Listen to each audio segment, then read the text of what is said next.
आज का टॉपिक है भारत की शासन व्यवस्था। भारत की शासन व्यवस्था के अंतर्गत हम इस स्ट्रक्चर के जरिए से हम भारत की शासन व्यवस्था को समझने का प्रयास करेंगे। जैसा कि हमने पहले भी क्लास में बताया था कि भारत की हर देश की शासन व्यवस्था में सभी विशेष तौर पर सभी लोकतांत्रिक देशों में ये 3 पार्ट का होना आवश्यक है: विधायिका, कार्यपालिका, न्यायपालिका। लेकिन सभी देशों में इनके नाम अलग-अलग होते हैं। भारत की शासन व्यवस्था में यहाँ की विधायिका को संसद कहते हैं और इस संसद के 2 पार्ट होते हैं, लोकसभा और राज्यसभा। लोकसभा में अधिकतम 552 सदस्य हो सकते हैं और राज्यसभा में अधिकतम 250 सदस्य होते हैं। इसमें 238 सदस्य निर्वाचित होते हैं अप्रत्यक्ष रूप से और 12 सदस्य ऐसे होते हैं जिनको राष्ट्रपति मनोनीत करता है। 12 ऐसे सदस्यों को राष्ट्रपति द्वारा मनोनीत किया जाता है जो कला, साहित्य, विज्ञान, खेल या समाज सेवा के क्षेत्र में समाज सेवा के क्षेत्र से जुड़े होते हैं और इस क्षेत्र के विद्वान होते हैं। ऐसे लोगों को राष्ट्रपति द्वारा मनोनीत किया जाता है। अब कार्यपालिका देखते हैं। कार्यपालिका में 2 तरह की व्यवस्था होती है: अध्यक्षात्मक शासन व्यवस्था और संसदात्मक शासन व्यवस्था। तो भारत में संसदात्मक शासन व्यवस्था अपनाई गई है। संसदात्मक शासन व्यवस्था में कार्यपालिका का प्रमुख राष्ट्रपति तो होता है, परंतु नाम मात्र का होता है। जो कार्यपालिका का वास्तविक प्रमुख होता है वो प्रधानमंत्री एवं मंत्रिपरिषद होता है। हमारे संविधान के अनुच्छेद 74 में लिखा हुआ है कि राष्ट्रपति को सहायता और परामर्श देने के लिए एक मंत्रिपरिषद होगी जिसका प्रमुख प्रधानमंत्री होगा। यानी प्रधानमंत्री के नेतृत्व में मंत्रिपरिषद कार्य करेगी जो कि राष्ट्रपति को सलाह और मशवरा देगी। यानी कि वास्तविक जो कार्यपालिका होगा वो प्रधानमंत्री होंगे और राष्ट्रपति नाम मात्र के होंगे। फिर आते हैं न्यायपालिका। न्यायपालिका के अंतर्गत 3 व्यवस्था है: सर्वोच्च न्यायालय जो कि पूरे देश का संघीय न्यायालय माना जाएगा और सभी राज्यों में कुछ 2 राज्यों को भी मिला करके उच्च न्यायालय होते हैं। यानी हर राज्य का एक उच्च न्यायालय होगा और हर जिले में जिला एवं सत्र न्यायालय होगा। व्यवस्था के अनुसार जब कोई भी मुकदमे की या किसी भी विवाद की जब शुरुआत होती है, जब प्रारंभिक काल में वो जिला एवं सत्र न्यायालय में जाता है और जिला सत्र न्यायालय में जब निर्णय हो जाता है, वहां से जो पक्ष असंतुष्ट रहता है वो उच्च न्यायालय में जाएगा और यहाँ से जब जब निर्णय होगा और यहाँ से जो असंतुष्ट पक्ष होगा वो सर्वोच्च न्यायालय में अपील करेगा। इस तरह से पूरे तरीके से पूरे देश में एकीकृत न्यायालय की व्यवस्था है। और एक ध्यान देने की बात यहाँ पर यह है कि जब हम ये देखते हैं कि संसद क्या है, कई बार क्वेश्चन होता है कि संसद क्या है या संसद किससे मिलकर के बनती है। तो संसद राष्ट्रपति, लोकसभा और राज्यसभा तीनों से मिल करके संसद का निर्माण होता है, क्योंकि लोकसभा और राज्यसभा में जो कानून बनाए जाते हैं जब तक उस पर राष्ट्रपति की सिग्नेचर नहीं होगी तब तक वो कानून पूरी तरीके से लागू नहीं हो सकता। यानी जब तक वो नहीं होगा तब तक वो कानून बनेगा ही नहीं, तब तक वो विधेयक रहेगा। अब हम देखते हैं भारतीय संविधान की विशेषताएं। भारतीय संविधान की प्रमुख विशेषताओं के अंतर्गत लिखित संविधान है।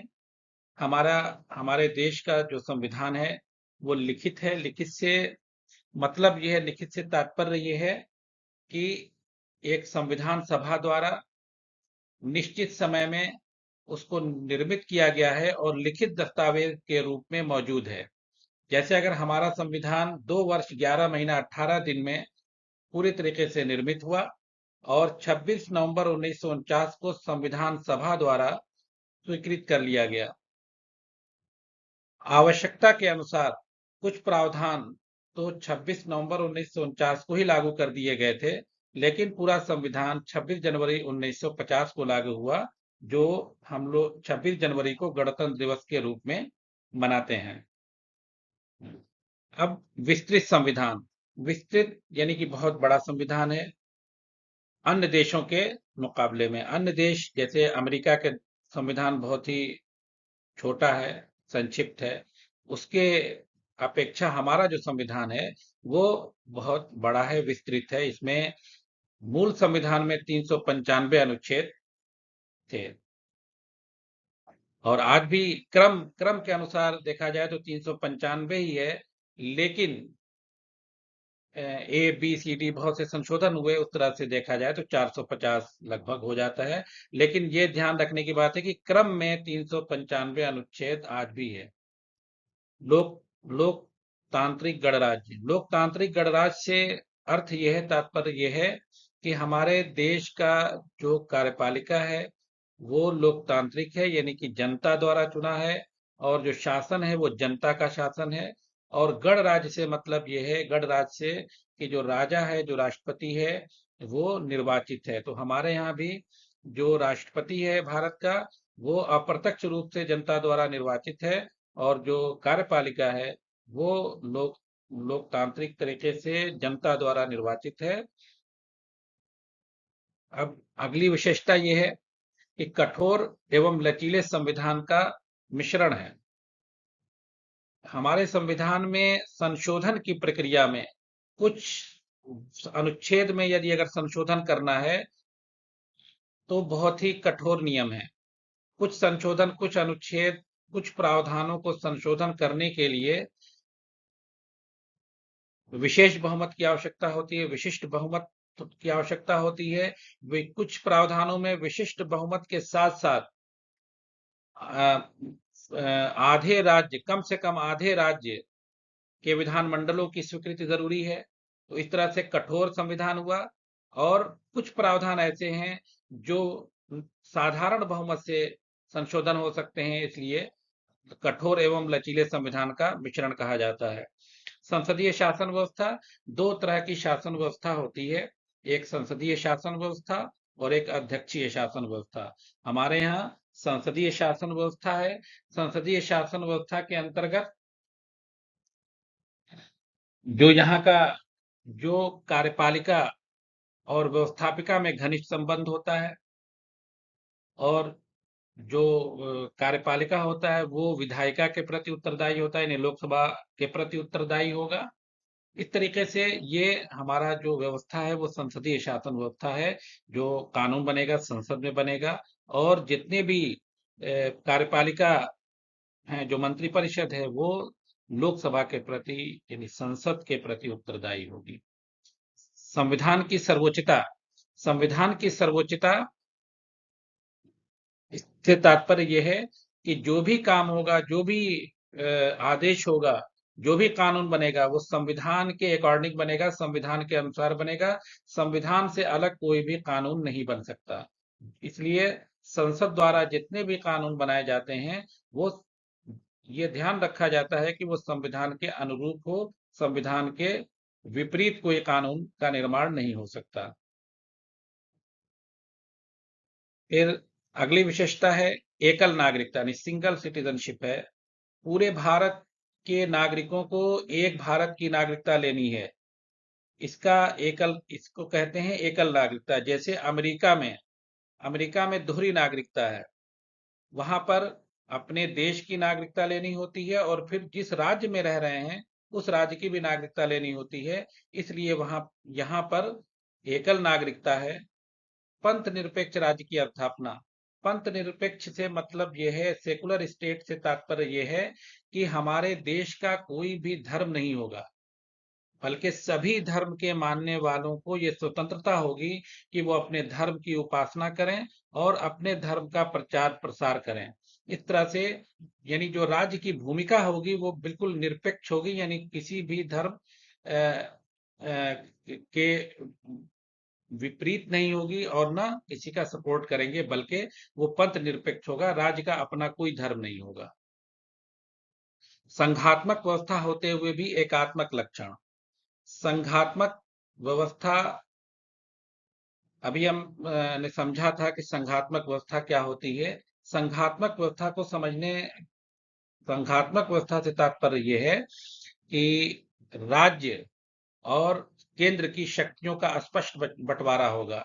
राज्यों का संघ होगा और उन राज्यों में और केंद्र में शक्तियों का बंटवारा होगा। हमारे संविधान के अनुसार 3 तरह की सूची बनी है, 3 तरह की लिस्ट बनी है। एक केंद्रीय सूची, उन विषयों पर केंद्र कानून बनाएगा, और राज्य सूची पर राज्य के विधानमंडल कानून बनाएंगे, और समवर्ती सूची में दोनों में से कोई भी कानून बना सकता है। लेकिन अगर केंद्र ने पहले उस विषय पर कानून बना दिया है तो राज्य उसके विपरीत नहीं जा सकता, उसके अगेंस्ट नहीं जा सकता, बल्कि उसके अकॉर्डिंग ही उस कानून को बनाएगा। अगला है स्वतंत्र न्यायपालिका, यानी हमारे यहाँ जो न्यायपालिका होगी वो स्वतंत्र होगी। जैसे हमने पहले अभी देखा कि संघात्मक व्यवस्था में और संसदीय व्यवस्था में ये हुआ होता है कि कार्यपालिका और विधायिका दोनों में घनिष्ठ संबंध होता है। व्यवस्थापिका के सदस्यों से ही कार्यपालिका का निर्माण होता है, लेकिन उसमें न्यायपालिका बिल्कुल अलग होती है, ताकि न्यायपालिका को अपने न्याय करने में आसानी हो। अपने न्याय करते समय ये संस्थाएं किसी भी तरह से प्रभावित न कर सकें, इसलिए स्वतंत्र न्यायपालिका की स्थापना होती है। इसी में न्यायिक पुनरावलोकन, जुडिशियल रिव्यू, यानी न्यायालय को ये पावर होगा कि संसद द्वारा बनाए गए कानूनों की समीक्षा कर सकता है, और यदि उसको ऐसा पाया जाता है कि संसद द्वारा बनाए गए कानून में संविधान के अनुरूप नहीं है, तो स्वतंत्र तो न्यायपालिका न्यायिक पुनरावलोकन के माध्यम से उसको शून्य घोषित कर सकती है, उस कानून को अवैध घोषित कर सकती है। हमारे संविधान में मौलिक अधिकार की व्यवस्था की गई है। मौलिक अधिकार से तात्पर्य यह है कि व्यक्तियों को अपने विकास के लिए, या यूं कह लीजिए कि एक मनुष्य को मानव की तरह से जीवन व्यतीत करने के लिए कुछ ऐसे अधिकारों की आवश्यकता होती है जिसे मौलिक अधिकार कहते हैं। तो ऐसे मौलिक अधिकार की व्यवस्था की गई है जो 6 हैं। मूल संविधान में 7 थे, लेकिन संपत्ति के अधिकार को मूल अधिकार से हटा दिया गया। अब 6 मौलिक अधिकार बचे हैं, और इन मौलिक अधिकारों में राज्य द्वारा भी हस्तक्षेप नहीं किया जा सकता। ये मौलिक अधिकार की विशेषता है। अब मौलिक कर्तव्य की व्यवस्था भी की गई है, यानी नागरिकों के कर्तव्य हैं देश के प्रति। 11 मौलिक कर्तव्य संविधान के अनुच्छेद 51A में इसकी व्यवस्था की गई है। 11 मौलिक कर्तव्य बताए गए हैं जो प्रत्येक नागरिकों के देश के प्रति हैं। और इसी के साथ आज का लेक्चर समाप्त होता है। धन्यवाद।